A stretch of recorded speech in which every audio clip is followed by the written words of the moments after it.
Hello, ഇന്ന് protein ലഡുവാണ് ഉണ്ടാക്കുന്നത്. അപ്പോൾ നമ്മൾ തുടക്കകാലത്തൊക്കെ ഒരു ആരോഗ്യത്തേക്ക് നമ്മൾ സംരക്ഷിച്ചു പോയിരുന്ന ആൾക്കാരാണ്. പക്ഷേ ഇന്നിപ്പോൾ നമ്മളൊക്കെ ബിസി ലൈഫിലായപ്പോൾ ഇതൊന്നും വളരെ ശ്രദ്ധിക്കാറില്ല. അപ്പോൾ അതൊക്കെ എങ്ങനെയാണ് ഒന്ന് മെയിൻറ്റെയിൻ ചെയ്ത് കൊണ്ടുപോകുക എന്നുള്ളത് നോക്കാം കേട്ടോ.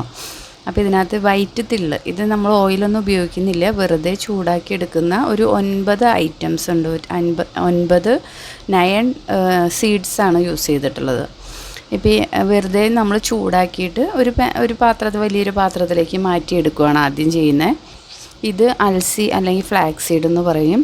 അതൊന്ന് ചൂടായി ഒന്ന് പൊട്ടി വരുമ്പോൾ നമ്മൾ അതും മാറ്റി വയ്ക്കുക. ഇതിനോടുകൂടി, അതായത് ആദ്യം നമ്മൾ ചേർത്തതിൻ്റെ ആ പാത്രത്തിലോട്ട് തന്നെ ഒരു വലിയ പാത്രം എടുക്കുന്നു, അതിനകത്തോട്ട് തന്നെ ഇതെല്ലാം ചൂടാക്കി ആഡ് ചെയ്ത് വെക്കുക. അതിന് ശേഷം നമുക്കിതിനെ ഒന്ന് പൊടിച്ചെടുക്കണം.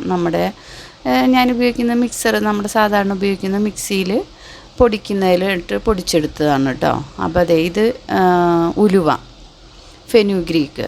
അപ്പോൾ ഇത് ഞാനൊരു കുറച്ച് ആണ് എടുത്തിട്ടുള്ളത്. 50 ഗ്രാമിൻ്റെ താഴെ കണ്ടേ എടുത്തിട്ടുള്ളൂ. ബാക്കി എല്ലാ സീഡ്സും 100 ഗ്രാം വെച്ചിട്ടാണ് എടുത്തിട്ടുള്ളത്. അപ്പോൾ അത് ആ ഒരു കണക്കിൽ എനിക്ക് ഒരു 60 ലഡു ഉണ്ടാക്കിയെടുക്കാനായിട്ട് പറ്റി. അപ്പോൾ ഒരു 60 ലഡു എന്ന് പറയുമ്പോൾ ഒരാൾക്കാണെങ്കിൽ 2 മാസം കഴിക്കാം. ഇത് വാട്ടർമെലൺ സീഡാണ്. ഇതെല്ലാം 100 ഗ്രാംസാണ് എടുത്തിട്ടുള്ളത്. അത് ചൂടാക്കിയെടുത്തു. അപ്പം നമുക്ക് കുറച്ച് ആരോഗ്യമൊക്കെ ഒന്ന് സംരക്ഷിക്കാനായിട്ട് ഡെയിലി ഒരു ലഡു കഴിക്കുവാണെങ്കിൽ, അതിപ്പോൾ നമ്മളെല്ലാവരും പല രീതിയിലുള്ള ഹെൽത്ത് ഇഷ്യൂസ് ഉള്ളവരാണല്ലോ.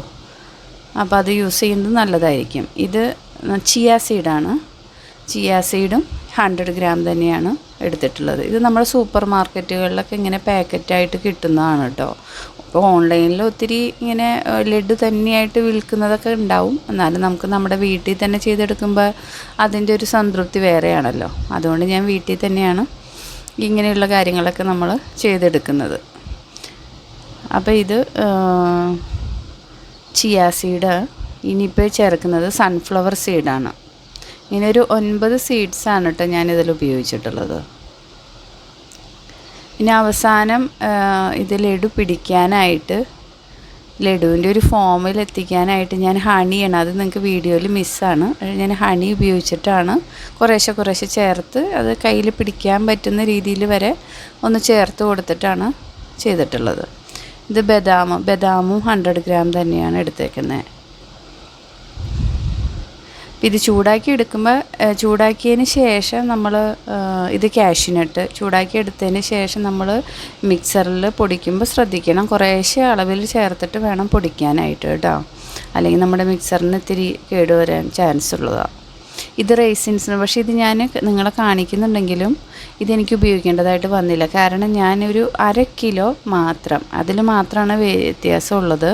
1/2 കിലോ നമ്മുടെ ഡേറ്റ്സ് എടുത്തിട്ടുണ്ട്. അപ്പോൾ അത് കുരു കളഞ്ഞ് വൃത്തിയാക്കിയിട്ട് ഒരു 1/2 കിലോളം ഉണ്ടത്. അപ്പോൾ അതാണ് ഇതിനകത്ത് പിടിക്കാനായിട്ടുള്ളൊരു നനവുള്ളൊരു സംഭവം ഇതുള്ളൂ.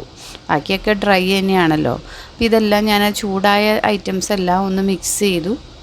അതിന് ശേഷം ഞാൻ നമ്മുടെ പൊടിക്കുന്ന ബൗളിലിട്ടിട്ട് കുറേശ്ശെയായിട്ട് പൊടിച്ചെടുക്കുകയാണ് ചെയ്തത്.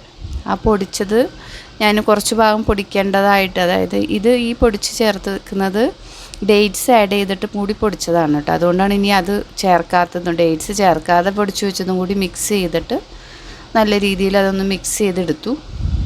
അതിന് ശേഷം ഹണി ചേർത്തിട്ട്, അത് വീഡിയോയിൽ മിസ്സായിട്ടുണ്ട്, ആ ഹണി ചേർത്തിട്ടാണ് ഞാനിത് ലഡുവായിട്ട് പിടിച്ചേക്കുന്നത്. ഇത് ഞാൻ ഒരു 60 നമ്പർ എനിക്ക് ലഡു കിട്ടിയിട്ടുണ്ട് ഈ പറഞ്ഞ ക്വാണ്ടിറ്റിയിൽ. അപ്പോൾ അത് ഞാൻ ഫ്രിഡ്ജിലാണ് സൂക്ഷിച്ച് വെക്കുന്നത്.